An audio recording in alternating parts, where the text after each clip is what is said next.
coop up on the forks of the tractor and take it up on top of the hill so we can get these chicks out of the barn.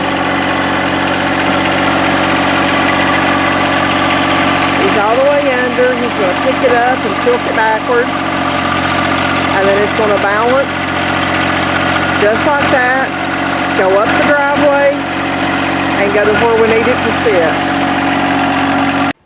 Okay, we have the coop up here, and you'll notice we pulled a tarp over top of it to keep rain off, and we have it screwed on there, and it's folded and screwed and pulled tight. That way it knocks the rain and the wind. So now we're getting ready to put it in place. Okay, we're moving the chicks up to the top. We turned the brooder around sideways. I say we, I should say Tom and Bob, because I couldn't lift it. It's way too heavy.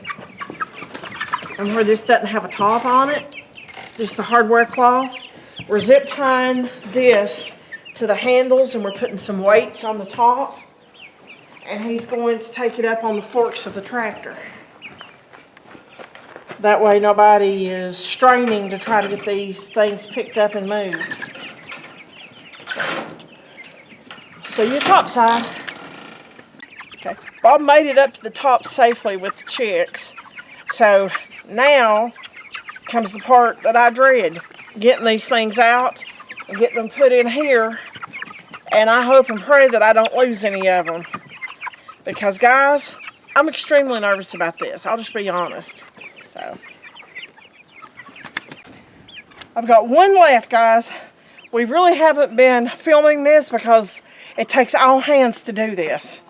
Okay, so let me get this last one, and hopefully this won't be the problem one. Aha! Okay, open it up, Jackson.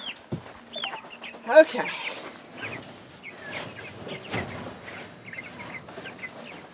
Alright guys, now we just need to put the feed and the water in there. I'm so glad to get these moved from the barn to their next location. They'll be here until the ones that's in this coop are processed, and then they move on over into the big coop. So, thanks for watching. See you on the next video.